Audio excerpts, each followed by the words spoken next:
시청자 여러분 안녕하십니까. 신의 한수 우동균입니다. 윤석열 전 총장, 최재형 전 감사원장, 홍준표 의원 등등등 수많은 야권 주자들이 정권 교체를 위해서 열심히 뛰어나가고 있는 과정 여러분들 다 하나하나 살펴보시고 있을 겁니다. 하지만 각자 서로 찢어지면은 분열로 인해서 선거가 망하겠죠. 반드시 야권 단일화가 이루어져야 된다. 모두가 똘똘 뭉쳐서 이 정권을 심판해야 된다라는 목소리도 뜨거워지고 있습니다. 그런 가운데 국민의힘 과연 공정하게 선거를 마련할 준비가 되어 있는가? 여기에 대해서 여전히 의혹의 시선들이 이어지고 있습니다.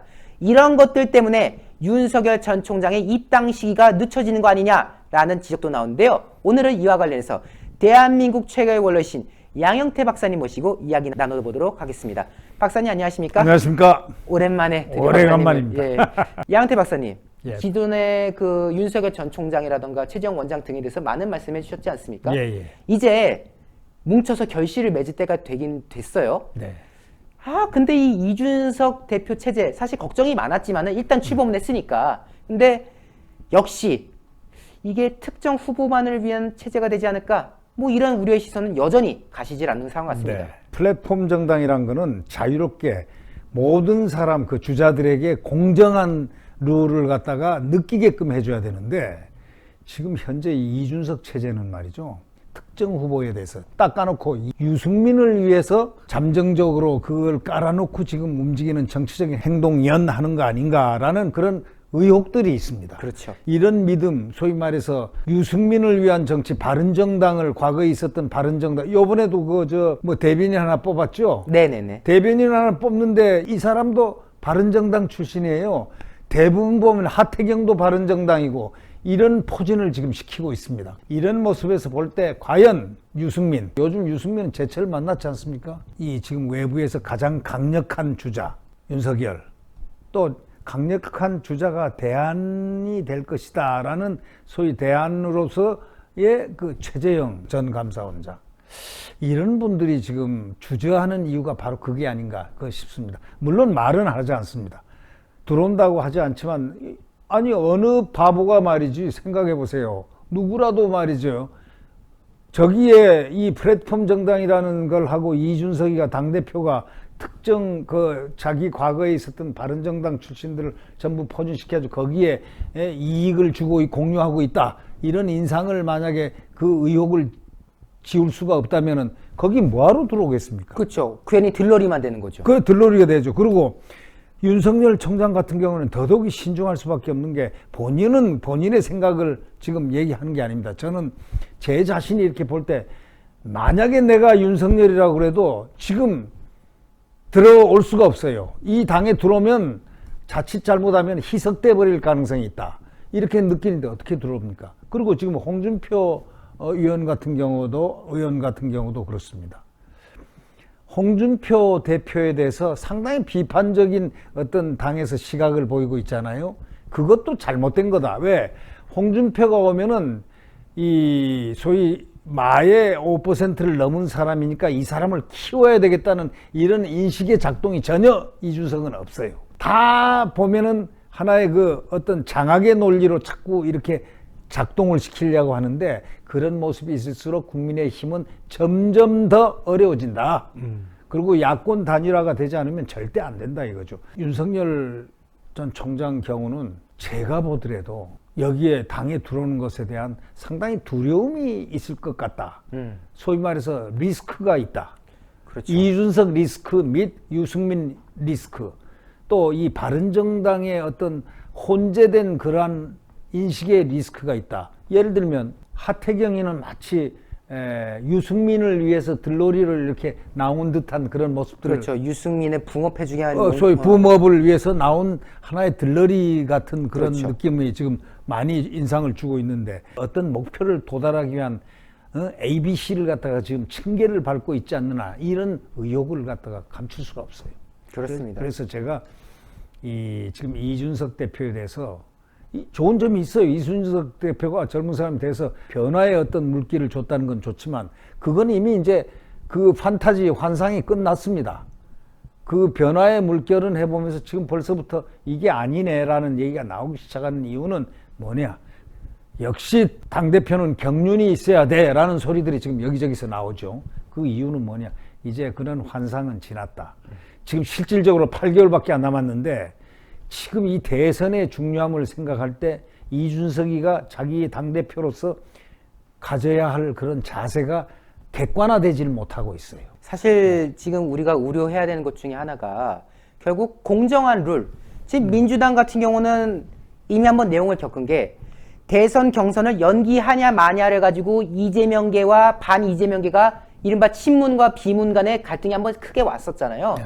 그리고 지금도 민주당 토론하는 거 보면요. 뭐 그냥 이재명 대 반 이재명이더라고요. 이재명 계속 공격하고 또 이재명은 또 워낙 그 말씀 하나하나가 쌍스러우시니까 뭐 바지라도 내릴까요? 막 이런 말 하면서 지금 논란을 야기하고 있고 좀 진흙탕 싸움이 되고 있거든요.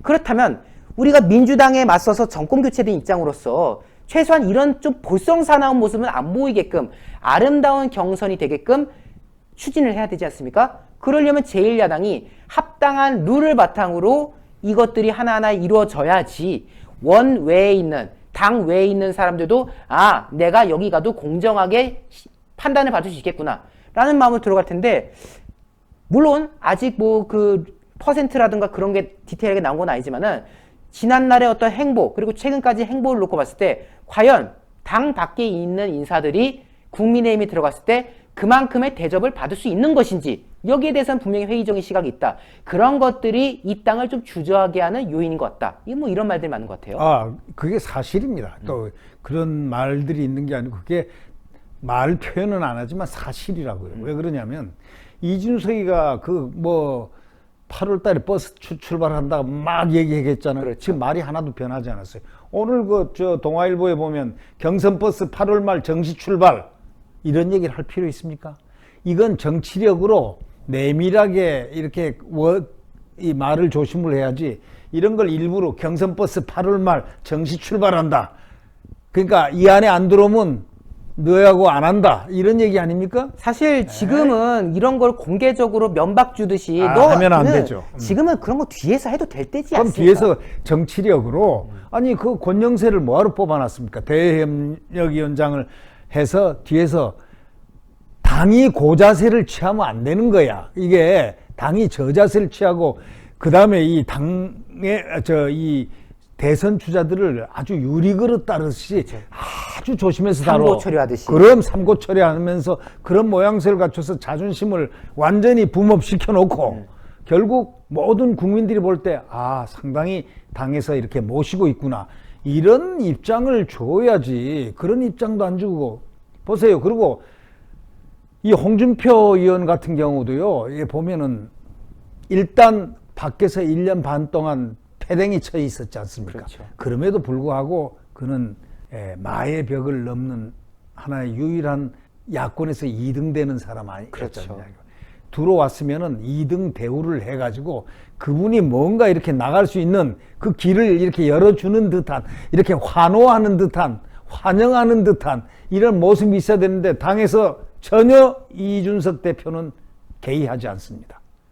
오히려 뭐 하면은 이 홍준표는 또 말이 원래 직설법을 많이 쓰잖아요. 네. 그러면 그거에 대해서 비판적으로 나오고 있다고.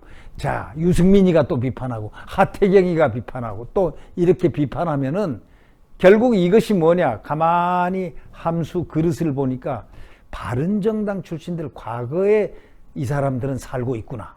이건 젊은 사람이나 나이 든 사람이나 후보나 당대표나 뭐 누구나 전부 다 바른정당식의 의식을 갖고 지금 살고 있구나. 이렇게밖에 생각할 수 없는 거예요. 그렇죠. 그렇게 되면은 결국은 그 당 자체에서도 어떤 현상이 벌어지겠느냐. 그건 불을 보듯이 뻔한 거 아닙니까? 그리고 이제 아까도 말 참 잘했는데요. 지금 빨리 8월 말에 뭐 경선버스가 정시 출발한다. 뭐 이런 소리 하지 말고 우선 뭘 해야 되느냐. 경선 룰을 갖다가 최고위에서 함께 해가지고 공정한 경선 룰. 소위 경선위원회를 만들고 그것도 공정하게 자기가 임의로 하면 안 되고 네. 여기서 안철수도 참여하고 네. 누구도 참여하고 누구도 다 참여해가지고 소위 n분지 1로서 만들어지는 이 n분지 1이라는 의식이 가장 중요합니다. 그렇죠. 이 지금 이준석이 하는 행동을 보면 n분지 1이 아니고 메이저 분지 1이라.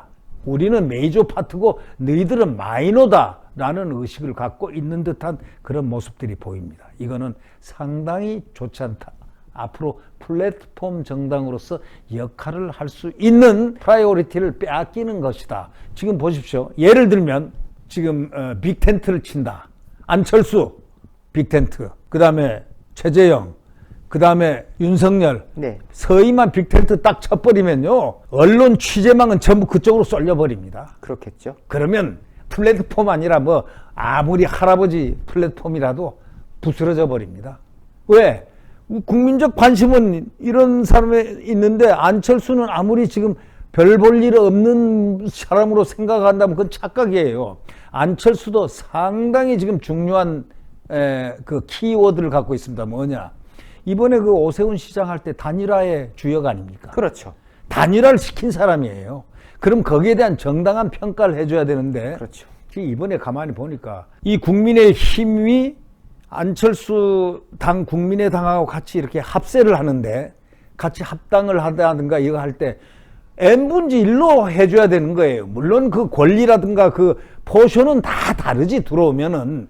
그러나 체면은 차릴 수 있는 그런 소위 당대당 통합이라는 이런 컨셉을 느끼게 해줘야 되는 거 아니에요? 그게 포용력이란 거예요, 그게. 근데 그게 전혀 없다 이거예요. 안철수 욕할 거 하나도 없어요. 저는 이준석을 욕합니다. 그 점에 있어서는. 국민의힘이 대단히 잘못했다. 아니, 국민의힘이 큰 정당인 걸 모르느냐, 이거. 모를 사람 다 안다, 이 대한민국 사람들. 그러나, 안철수 참, 한마디로, 이번에 우리 단일화 하는데 상당히 상징적으로 오세훈하고 둘이 단일화 하는데 역할을 했다. 훌륭하다. 이 당의 가치를 인정하는 듯한 발언과 더불어서 이렇게 주어주는 거 있잖아요. 그렇죠. 그러면서 같이 포용하면서 같이 당대표를 공유하고, 예를 공동대표 하면서, 실질 대표는 여기가 이준석이 하고, 이런 어떤 당대당의 모습을 줘야 되는데 그게 전혀 없다 이거예요. 그래서 이걸 보면서 안철수가 마침 보니까 윤석열 총장하고 안철수가 오늘 오찬을 했잖아요. 그렇습니다. 거기서 상당히 중요한 의제가 나왔어요. 지금 제일 중요한 앞으로 이슈가 말이죠. 대선 이슈가 탈원전입니다. 두고 보세요. 이 원자력을 갖다가 포기했다는 것은 대통령이 엄청나게 지금 문제를 많이 포화를 받게 돼 있는 그러한 내용이고, 맞습니다. 거기다가 소주성, 소득주도 성장해가지고 국민들 이 자영업자들이고 뭐고 전부 다 이거 망가됐지 않습니까? 임금을, 기초임금을 막 올려가지고 이 도산을 다 시켰잖아요. 소위 청년들의 일자리가 하나도 없어졌지 않느냐 이거예요. 바로 이러한 부분이기 때문에 이게 거대한 폭발성 내연 가능성이 있는 핵심적인 이 의제를 탁 건드렸어요, 지금. 그 두 사람이 뭐라고 그랬냐. 탈원전 소주성 대단히 잘못했다. 이거 바로 안 잡으면 안 된다고 둘이 합의를 했습니다. 소위 의기투합을 한 거예요. 이것이 지금 정치권에 아무것도 아닌 것 같지만 커다란 지금 나비 효과를 나타낸다.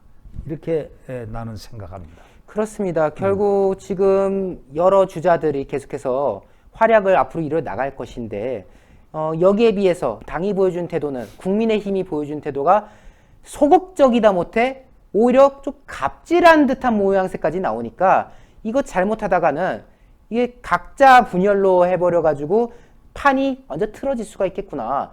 이런 이야기가 당연히 나올 수밖에 없는 거고, 하여튼 저는 근데 그런 생각도 들어요. 이거와 관련해서 당사자 간에도 문제도 문제지만은 참모들도 여기에 대해서 역할을 좀 해야 할 필요가 있겠다. 그런 생각도 좀 들겠고. 제가 이렇게 들은 바에 의하면은 지금 윤석열 총장이 참 그 본인은 그 훌륭한 가치라든가 굉장히 그 지금 우월적 입장에서 지금 국민들하고 이렇게 그 공감하는 부분이 얼마나 많습니까? 그렇죠. 교집합이 제일 많은 사람 아닙니까? 네네네. 지지율이 높다는 건 교집합이 제일 높다는 건데. 그렇죠. 공감이 많다는 거죠. 이런 공감 속에 있는 그분하고 그분과 수족처럼 따라줘야 될 소위 지금 벌써 대선 행보를 지금 하고 있는 거 아니냐, 이게 실질적으로. 그렇죠. 그러면 거기에 실무진들, 소위 대언론 접촉 코드라든가 또는 무슨 어디 대인 접촉이라든가 이런 여러 가지 면에서 능수능란한 또 포용력 있는 이런 사람들이 포진을 실무진들이 해야 되는데 그게 지금 안 돼 있다는 말들이 굉장히 많아요. 뒷말들이 많습니다. 뒷말 많아요. 그래서 지금 이게서 이게 윤석열 총장이 어떤 이 얘기를 반드시 들어야 됩니다. 소위 캠프를 거대 캠프로 만들어 가지고 실질 캠프로 아주 현실적으로 잘 대응하는 그런 대응팀을 만들어야 되고, 예를 들면 말이죠.